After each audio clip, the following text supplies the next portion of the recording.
Good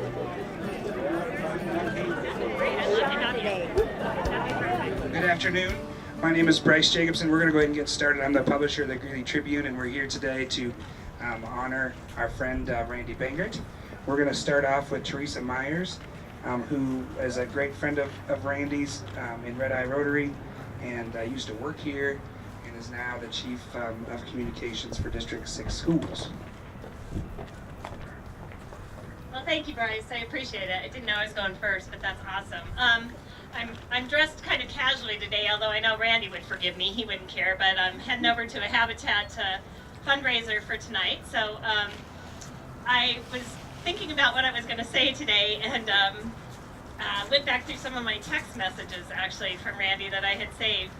And so I thought I'd share with you a few things in my 20 years of working and my friendship with Randy that you may not know about Randy. Oops, I think I lost my speaker there for a sec. All right, so Randy had a wicked sense of humor. I'm sure most of you know that. You might not know what a dark sense of humor, however, Randy had. I was going back through my text messages when he was ill, and he was in the hospital, like he was many times, and they couldn't release him because he had a little problem.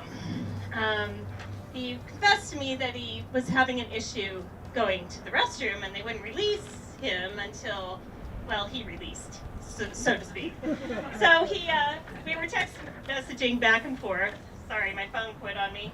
And he sent me a text message explaining his situation and how disappointed he was to still be in the hospital. And I said, well, geez, I'm sorry. You know, that's not uncommon when you're on a lot of pain meds. And he said, but really, it's serious. He said, you know, they're concerned about it. They're trying to figure out what to do. He said, I'm thinking of the hashtag release Randy's poop would be appropriate. And I said, that is so gross and yet so funny. And I said to him, I'm sure this too will pass. And he laughed, sent me an emoji. But even when he was so ill, he kept that sense of humor, which was awesome. Randy was a wonderful boss to work for, one of the best editors I worked for in my 25 years in journalism, 20 of them in and out of the Greeley Tribune. But one thing you may not know about Randy is if you were a loyal employee of Randy's, boy, he was a fierce defender of you. And we had a kind of, I'm going to just say crazy politician, held a political office here in Greeley, a local office for a brief time, and he caused quite a stir among the board that he served on. And he also hated the Tribune, emphatically. He always said bad things about the Tribune. But then again, he always wanted to write for the Tribune, so he would send me guest columns and letters all the time. Well, his letters got a little more crazy, and his guest columns got a little more mean as time went on. And in one of them, he called me personally half-witted. And I thought, well, he could have called me a lot worse, right? I've been called a lot worse. And sent it to Randy, and he said, well, I'm going to call him. And so he did, and he said to this person, yeah, I'm not going to run your column. And he said, why? And he said, well, why would I run something if you call my editorial page editor half-witted? And he said, well, because I have a right to my opinion. And Randy said, no, you have a right to your opinion, and I have a right to publish it or not. And that day he cut him off, and he never published in the Tribune again. So I always appreciated that Randy also didn't think I was half-witted. And on the other side of that, Randy also was very defensive of his journalism and the journalism that was done here at the Greeley Tribune, and rightly so. And as I left the Tribune and took another role with the school district, we sometimes would be at odds at some of the stories that were published in the Tribune. I was in a different role. They were publishing things about the school district that sometimes I took exception with. One of those occasions I took pretty strong exception with, and Randy and I got into a big fight. And I was still writing a column for the Tribune, which I still do today, and Randy fired me. He did. He fired me. He said, I'm not running your column anymore. I'm done. I said, okay. So after a couple days, we both settled down. We agreed to meet. We had coffee. We apologized. And I said to him, and he said, oh, and by the way, you're not really fired. And I said, okay, that's fine. And he said, really? he said, after I fired you, I went home. And my wife said, why would you fire her? I actually like reading her stuff. So thanks, Jan. I think you were the reason why I got rehired. But anyway, I especially appreciate being here today because I was actually on a family vacation when the services were held for Randy. And you know, that closure is a real thing. So I appreciate being here today and being able to share some of the amazing memories that we all have about Randy. He was an amazing person. He was an exceptional journalist. One of the last of a breed, I tell you, that really knew the values of his community and his own personal values when it came to telling stories about this community. So I am so grateful to be here. I'm so grateful that there will be a memorial here for him that I can walk by every time I enter these doors and think about this amazing man, this boss, this friend, this champion of this community that we will all miss so much. Thank you so much for being here today.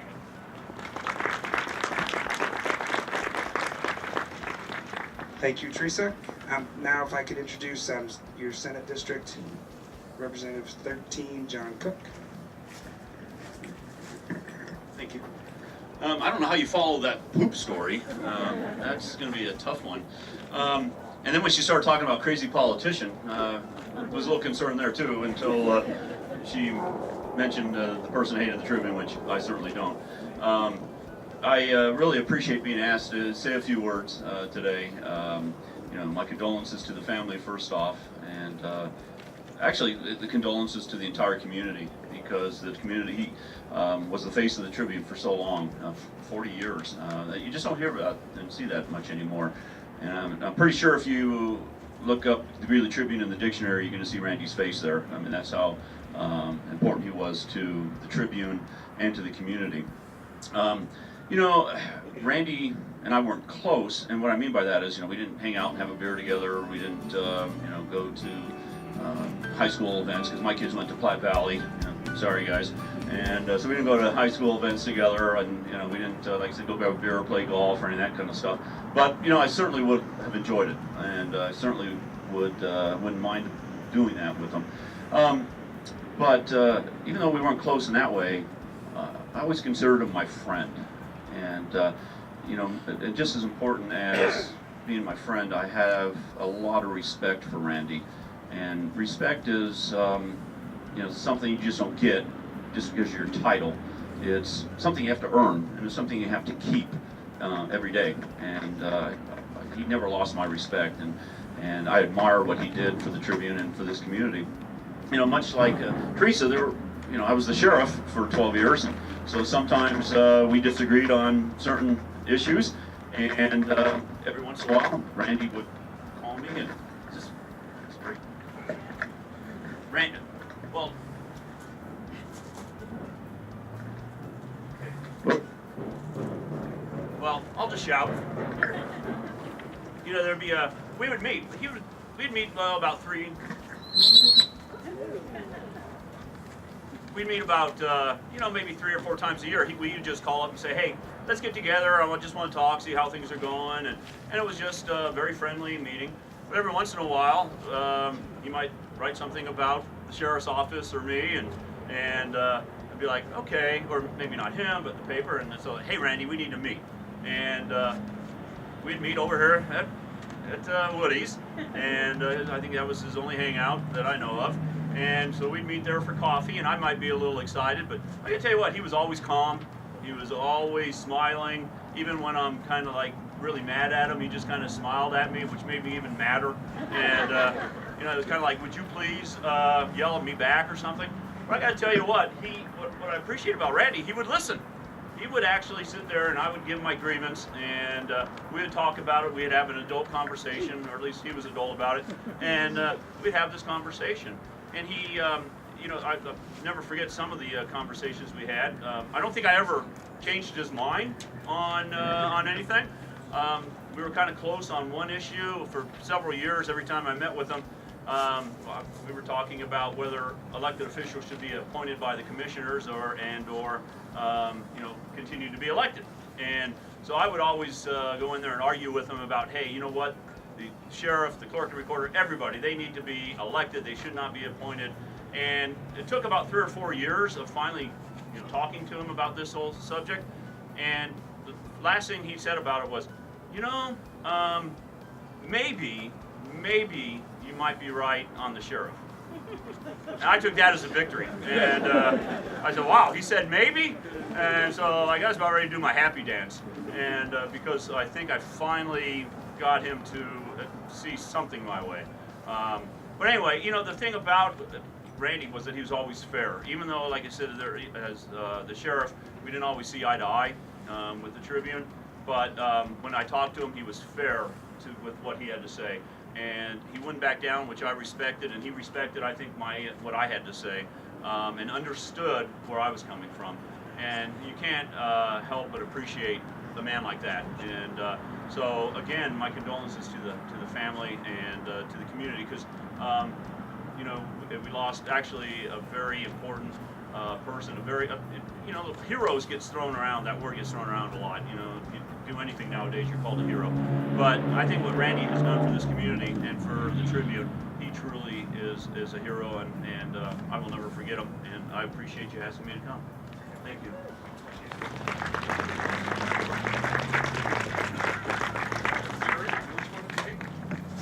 Okay. Now, can I invite Rob Cassiday up from the Greeley City Council? Okay, yes, I will try this as long as it'll work. And first thing I want to do is assure you I'm not that crazy politician either. So maybe he's still yet to come. I still see some more politicians. just having fun, Mike. But I'm first of all bringing condolences to the family and the community as well. Also, I want to pass this on from Mayor Gates, who is off to a wedding out of town, sends his regrets. But it's really an honor and a pleasure to be able to back him up today, because that's one of the fun jobs of being Mayor Pro Tem. But it's really especially meaningful to me today because Randy and I were really good friends. We bounced a lot of ideas off each other. We generally agreed with each other, which is amazing. But we had a lot of good times together, going to different events around the city, and we'd always share a handshake and a story or two. And probably some of the most fun times that I had with Randy was at our Red Eye Rotary Club. Randy and I were co-chairs for programs, and I think those were some of the best years of programs for our Rotary Club, because we'd look at each other and say, well, who are we going to invite next? And we'd say, well, let's go read the Tribune. We'll find a speaker. And we got probably 99% of our speakers out of the Tribune. But I have a couple of fun stories. Randy and I went on an ag tour one summer. I think it's only been like a couple summers ago. And this was a tour that toured different farms around Weld County, but a couple of them were hemp farms.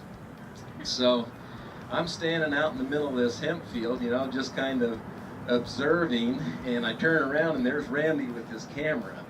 And he says, "You're on Facebook." Right in the middle of a hemp field. Now, you'd explain this so everybody knows it's a hemp field, right? He said, "Oh, no, I'm not telling any stories here." And I said, "Okay, then I'll get even. You stand in the hemp field, I'll get your picture for Facebook." But we were always kidding each other and having a lot of fun. And I'll always remember the good times with Randy, because he really was, I thought, an icon in this community. And it's obvious, because you're all here to dedicate a wonderful piece of furniture. It means a lot, when you leave a legacy that people remember you by and want to honor you with. So I will always cherish the pictures on Facebook, of course, but the fun times we had together. And again, condolences to family, community. We will will all miss Randy greatly. So thank you for the invitation. Here you go, Bryce.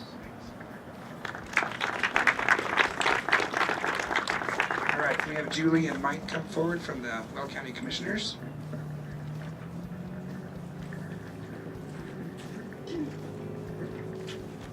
Thanks, Bryce. Come on up. So I want to start off with, first, it's an honor to be here today and be able to say a few words about Randy. Randy was just such a great person, and condolences to the family. And I also want to say, I don't believe I'm that crazy politician either. I think you could find some others on my board that might jump up there. I couldn't help myself. Thanks, Rob. You know, Randy, one of the first times I met Randy was actually on an ag tour, but it was a number of years before the one that Rob is talking about. And I got to know Randy very well over a number of years. And the thing that impressed me the most about Randy Bangert was he had so much integrity, he had so much honesty, and he was so fair. There were a number of issues that we've had over the years, and I always knew that I could sit down with Randy, have a conversation off the record, and really respect his opinion. I respected his opinion and his ideas and thoughts to help me.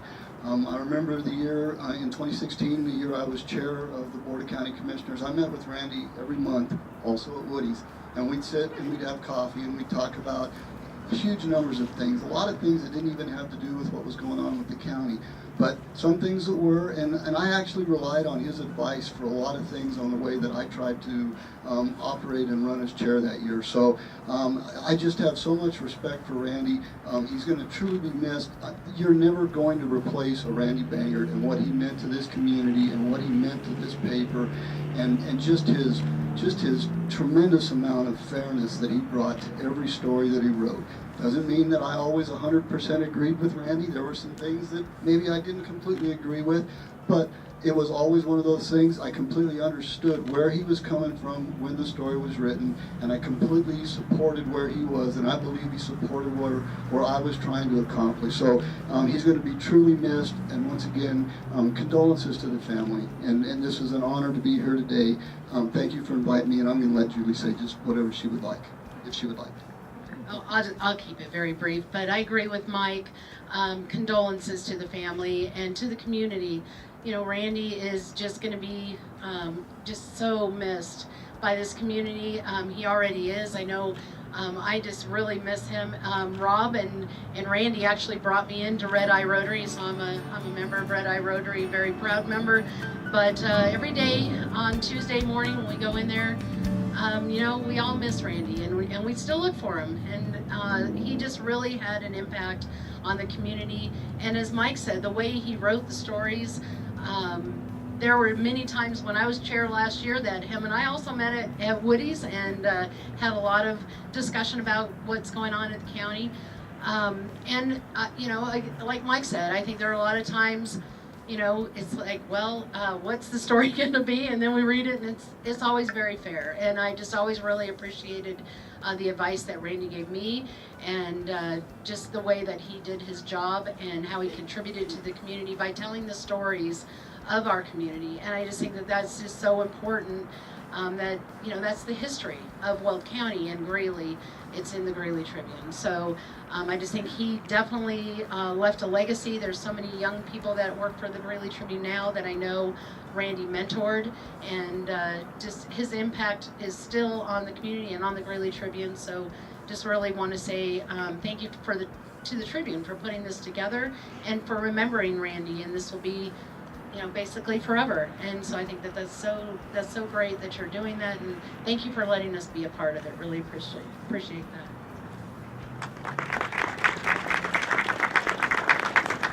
Thank you. It just dawned on me, Woody's is now closed, right? Randy can't take anybody there anymore. Our last speaker today is going to be Bart Smith, former publisher of the Greeley Tribune, current general manager of the Fence Post Company.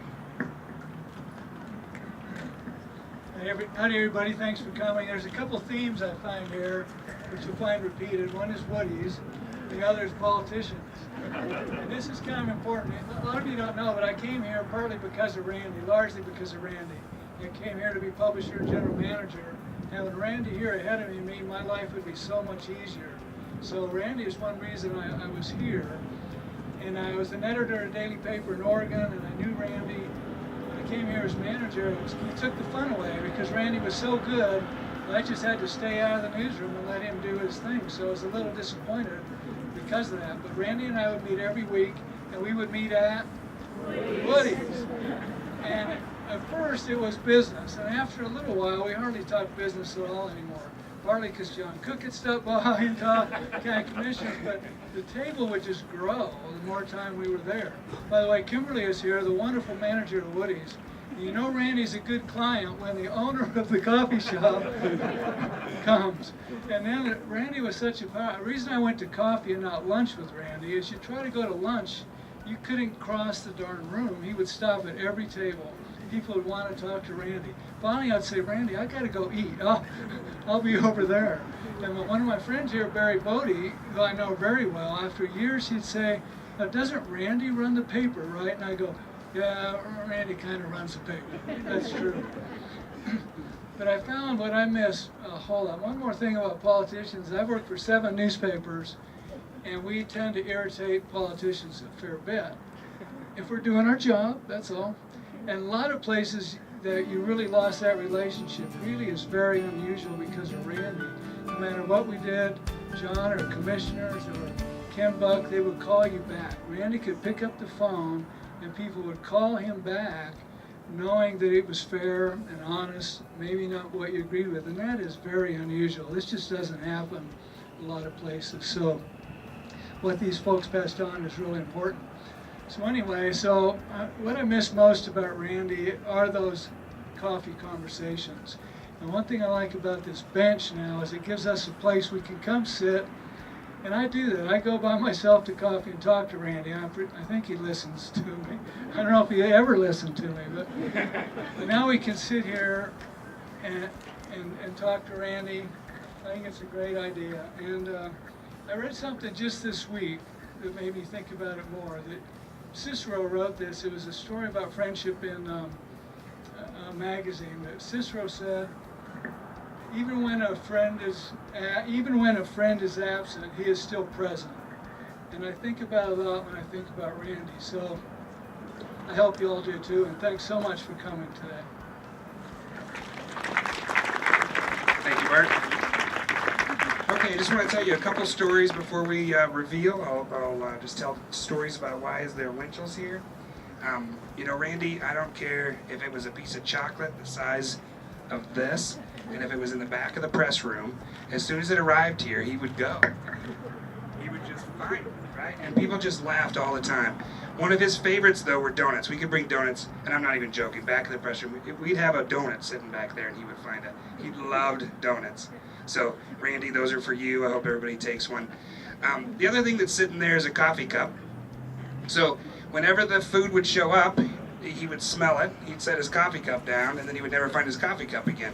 And in fact, you can find Randy's missing coffee cup on Twitter, because when we would find it, we wouldn't tell him. We would just take a picture of it and put it on Twitter and see if he would remember where it was. So his favorite one, the red one, is in the boxes with his family. So my condolences to the family as well, and I will reveal this. I said the other day in the paper, I don't know, it took a little while longer than I wanted because you can't build a statue large enough for Randy, our friend, our coworker. So I'm glad we finally got it done. We'll reveal this, and I hope you enjoy. It's a bench to put your coffee cup on, and it's a bench to sit down and talk to one of the greatest men who's ever represented newspapers in that I know of. So I'll reveal it now.